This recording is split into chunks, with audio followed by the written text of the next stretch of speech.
Hello, and welcome everyone to Mark Chatterton's Rock Files with your host, Mark Chatterton. Today, I would like to introduce one of the hardest working musicians around, namely Kevin Morris from Dr Feelgood. Hi, Mark. Hi, Kevin. Kevin has been the drummer with the Feelgoods now for well over 40 years, since 1983, in fact, and he's probably the longest serving member of the band. And a warm welcome to you, Kevin. Thank you very much. Thank you. So let's start off with how you actually got to be the drummer with Dr. Feelgood. How did that come about? Well, I'd been at school with Lee and Phil Mitchell, our current bass player, and we'd played in groups together. And I was in an early version of Dr. Feelgood called the Wild Bunch with Right. Lee and Sparko. But they were a couple of years older than me. They left school and had jobs. And by the time I left school, I thought I'm going to go playing professionally, and did. And then I bumped into Lee a couple of years later in the local music shop, and he said that they'd got signed to United Artists and they were on their way, which was fantastic. But to fast forward, in 1983, he phoned me up on a Sunday night and said, can you start rehearsing tomorrow? We're playing at Dingwalls on Wednesday.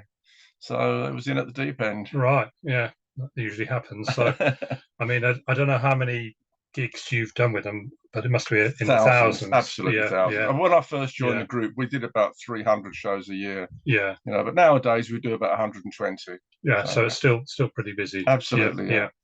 And you've recorded quite a few albums with them over the years. Do you have any particular favourites looking back? Or Well, they're always interesting projects, but sometimes record companies and producers led us in a direction that wasn't really Dr. Feelgood.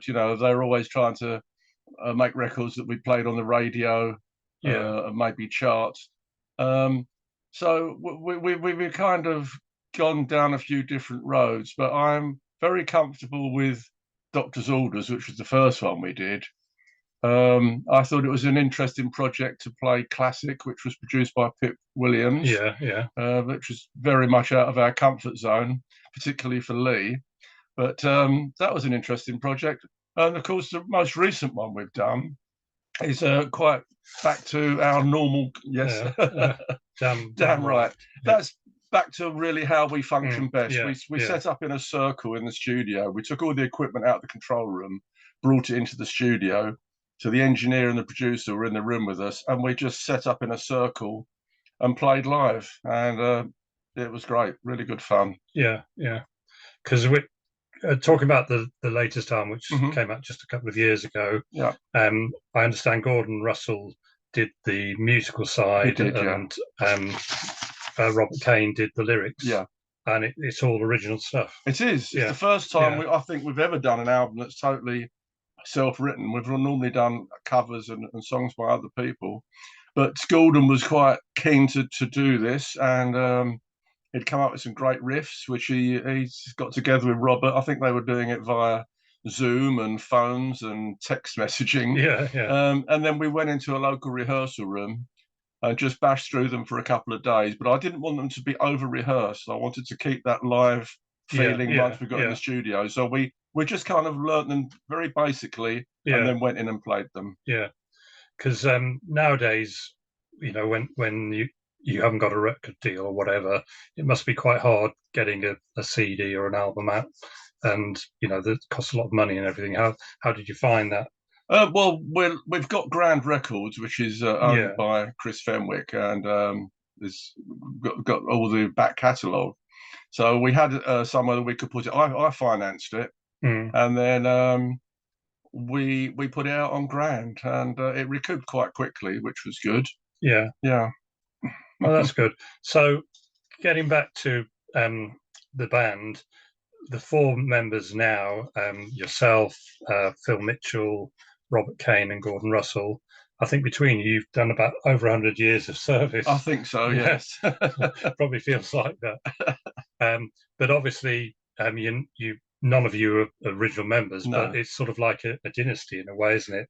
It is, and we've never really stopped. I mean, obviously, when Wilco Johnson left the group, that was a major impact. And quite a few people, including myself, wondered how they would fare. But Jippy Mayo came in. They took a slightly different musical route. They had some great success.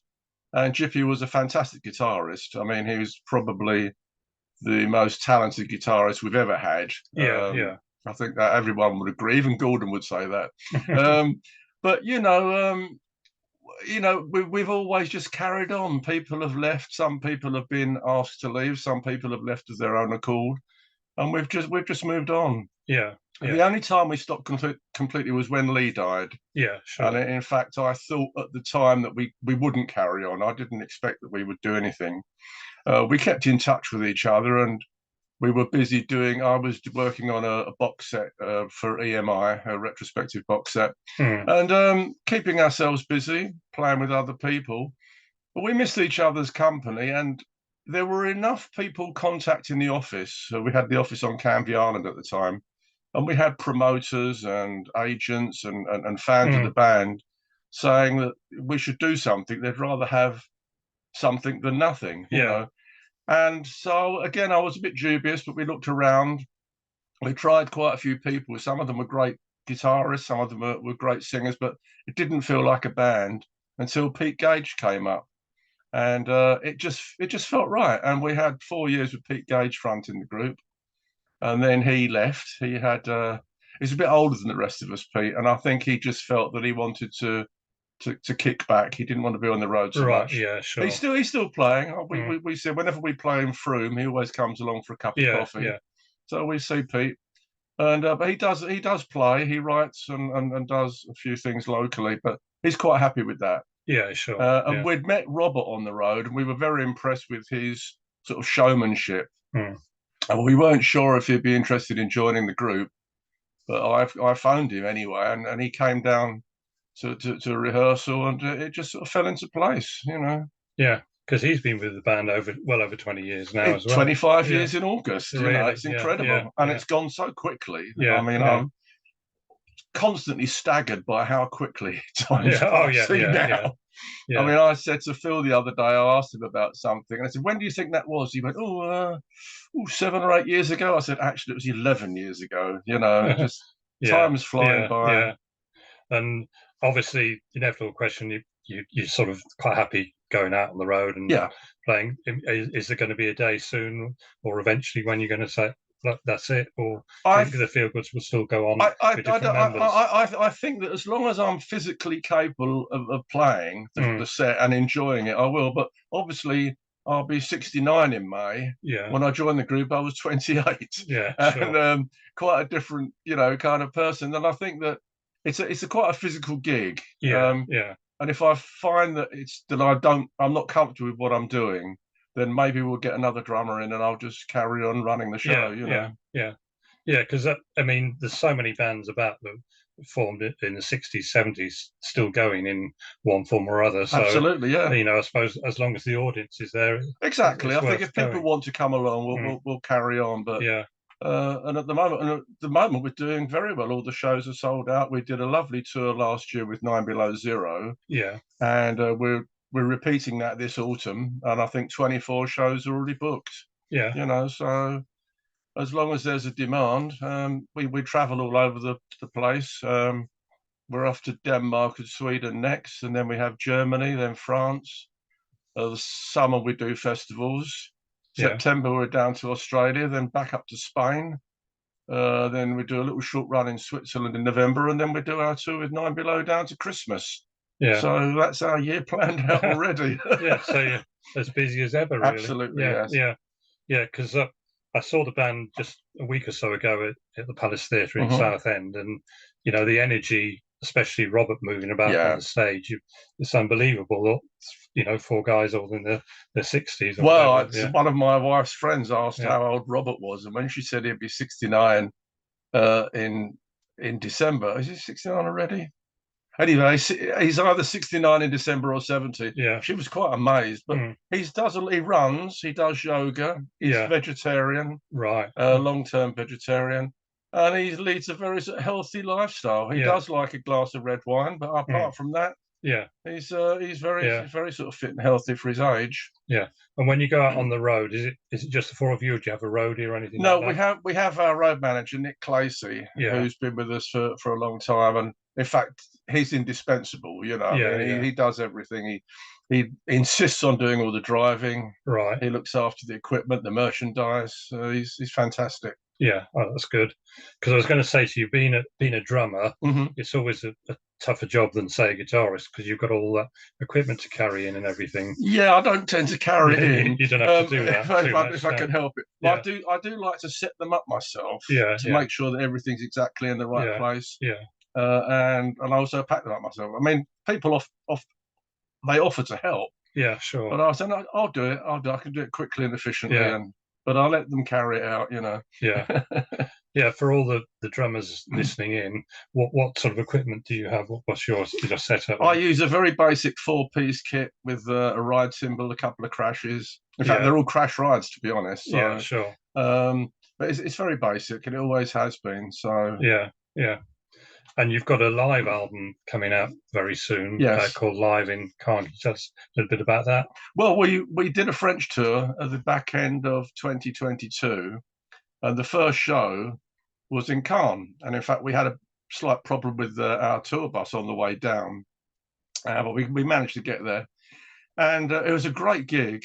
And afterwards, Phil was talking to the sound man, and he said, "Oh, it's a great show. Thanks very much.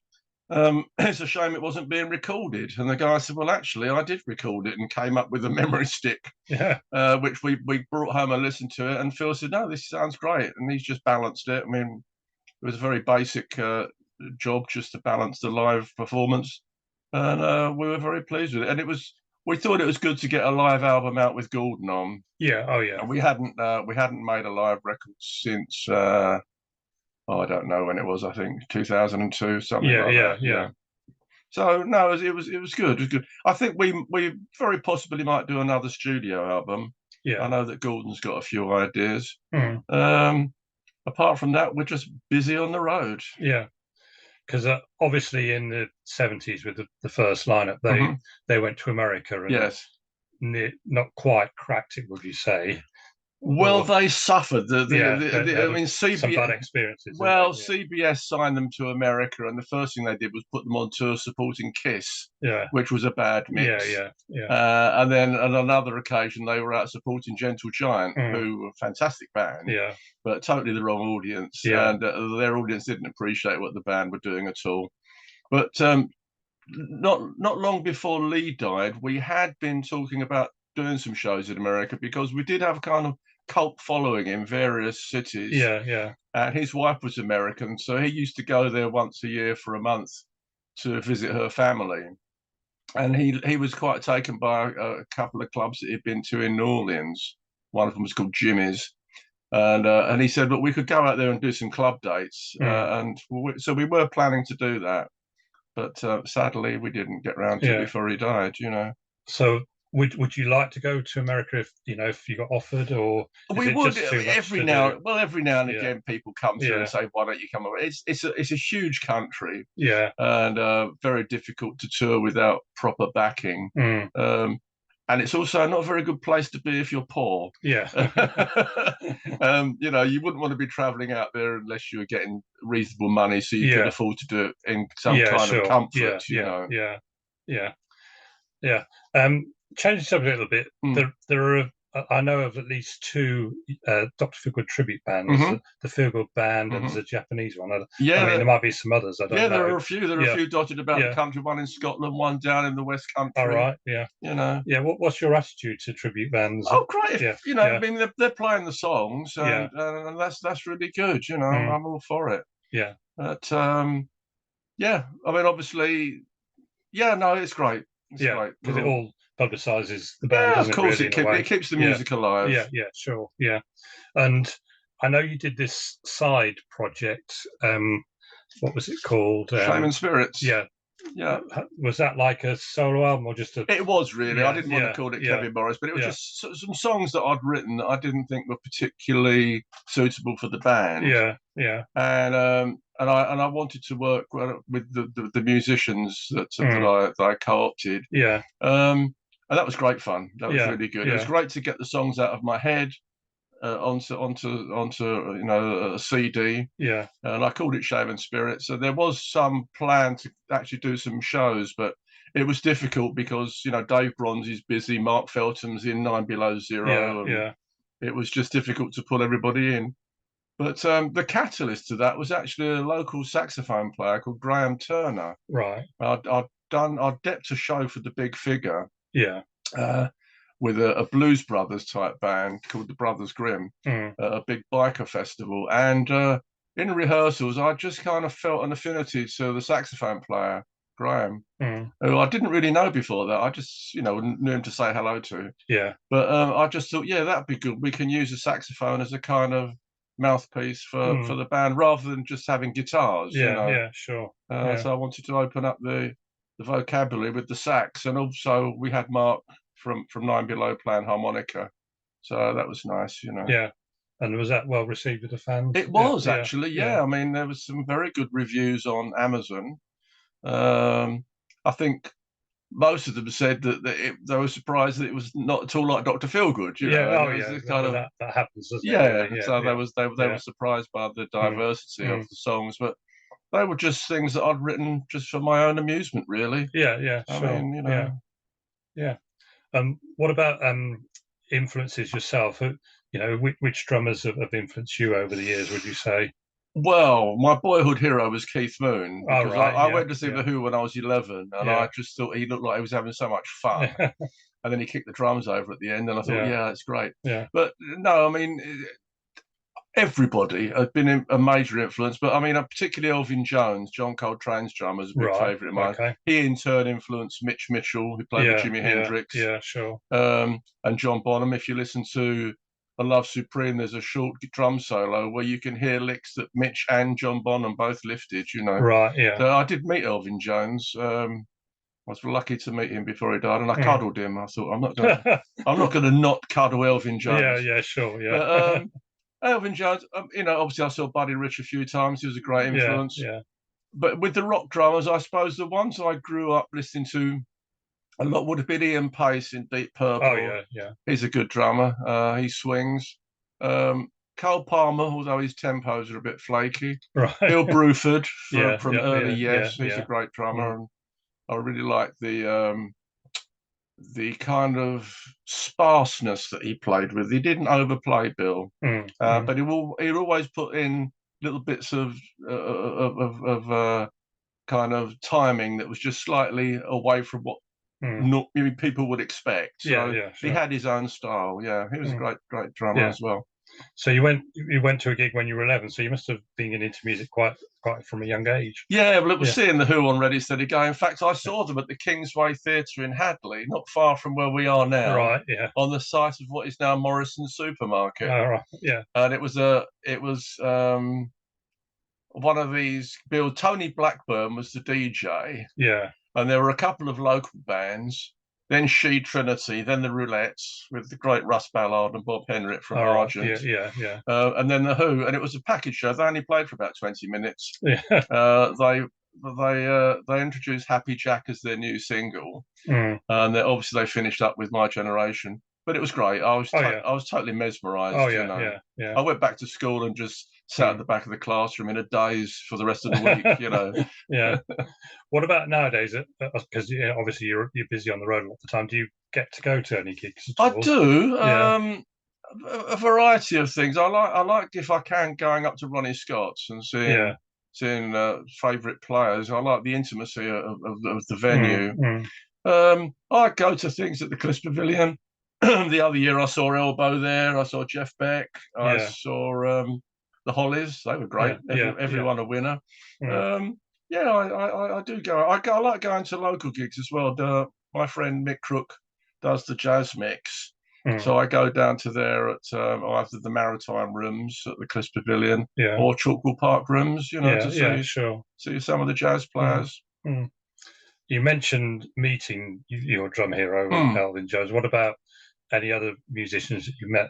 Anyone who's impressed you at all? Well, I did meet Keith Moon. You did meet him? He jumped up on. I was playing at a club called Gulliver's in Mayfair with a soul band. Yeah. And we had a pair of congas set up on the stage, which the trumpet player played sometimes. Right. And he jumped up and played congas with us. Very exciting. So that's your claim to fame. I've played with Keith Yeah, Mooney. absolutely. Played with Mooney. Yeah. I've met an You awful. must have met lots. I've met a lot of the drummers over the years, and the great thing is they're all very down to earth. Oh yeah, you know, I mean, you can sit and chat to them. It's brilliant. Yeah. All right. Well, we're sort of running out of time, but just to finish off, any particular favourite stories of being on the road, Dr. Feelgood, that you can tell us about? Oh dear, I might get into trouble. No, okay, within reason. No, we've always been very much a sort of drinking party band. And sure. a lot of our gigs end up in the dressing room, and people come in, and we have a sort of good party atmosphere. Brilleaux was very much a fun person to be around. Yeah, sure. I mean, he loved pubs, and he loved the whole kind of camaraderie of having a good drink, you know. Yeah. So if anyone wants to find out about future gigs and releases, just go onto the website, which is drfeelgood.org. Right. Okay. So we somebody else had already taken .co.uk and .com, so we had to go with org. Okay. At least you can find out. But thanks ever so much, Kevin, for coming over and for the interview and sharing all your experiences. And Mark, it's been a pleasure, mate. Right, thanks very much. Okay, bye. Bye.